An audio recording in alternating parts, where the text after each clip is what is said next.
প্রতি রমজানের শুরুতেই সকল মিডিয়ার আলোচ্য খবর হয় পুরাতন ঢাকার চকবাজারের ইফতার। কিন্তু এবারের আলোচনার বিষয় হচ্ছে অরঙ্গবাদ এবং সাটুরিয়া শ্বশুর বাড়ি ইফতারের বাজার। এবার যেন পুরান ঢাকার ঐতিহ্যবাহী ইফতার আর শ্বশুর বাড়ির ইফতার যেন ভালোবাসার বন্ধনে একই সুতোয় গাঁথা হয়েছে। তাই তো গ্রামীণ পরিবেশেও শ্বশুর বাড়ি ইফতার মানেই পুরান ঢাকার ঐতিহ্যবাহী ইফতার। আর স্পেশাল ইফতার আইটেমের মধ্যে ছিল স্পেশাল শাহী জিলাপি, ডিম চপ, পাকুড়া, পিয়াজু, আলুর চপ, বিখ্যাত আমাদের সবার প্রিয় বেগুনি এবং হরেক রকমের মজাদার ও রসালো ইফতার।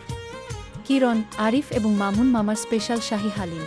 নিরাপদ খাদ্যই আমাদের একমাত্র লক্ষ্য, আর এই কথাটি বলেছেন বাংলা চলচ্চিত্রের সুপারস্টার নায়ক ওমর সানি এবং প্রিয়দর্শিনী নায়িকা মৌসুমী। এছাড়াও আরও আইটেমের মধ্যে উল্লেখযোগ্য ছিল ছোলা ভুনা। সোনিয়া, তুমি ঠিক বলেছ, ছোলা ভুনা। শুধু কি তাই, সাথে ছিল চিকেন রোল, খুবই ইয়ামি। দেখতে একেবারেই পুরান ঢাকার ইফতার। আরও ছিল চিকেন বল,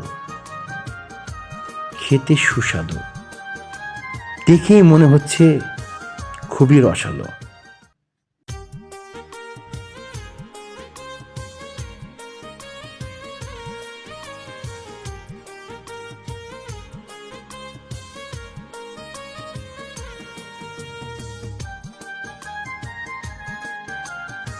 সাকিব, এই যে অনেকেই বলে গ্রামীণ পরিবেশে আমরা গ্রামের ভিতরে সাটুরিয়া মানিকগঞ্জে, কিন্তু অনেকেই বলে ঢাকার লালবাগের স্পেশাল আইটেম মানে ইফতারির বাজার মানে পুরান ঢাকা, সেখানে তুমি কিছু বলো। আসসালামু আলাইকুম।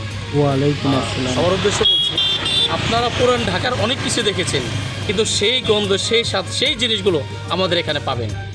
এটা পুরান ঢাকা নয়, কিন্তু পুরান ঢাকার যে আপনার ঐতিহ্যটা, আমরা সেই জিনিসটা এখানে ফুটিয়ে তোলার চেষ্টা করছি। এবং প্রত্যেকটা আইটেম কিন্তু ইউনিক, সাধারণত এই আইটেমগুলো এখানে আপনি পাবেন না। প্রত্যেকটা আইটেম আপনার অনেক সুস্বাদু এবং মজাদার, এবং যেগুলোই নেবেন আশা করি প্রত্যেকটা রেজাল্ট আপনি ভালো পাবেন। আর প্রত্যেকটা পরিবেশ সম্মতভাবে তৈরি, সুন্দর পরিবেশে এবং রসালোভাবে তৈরি করা হয়েছে, যাতে করে গ্রাহক একবার খেয়ে আবারও বলে যে না, আমরা ভালো জিনিস পেয়েছি, আমরা এগুলো চাই।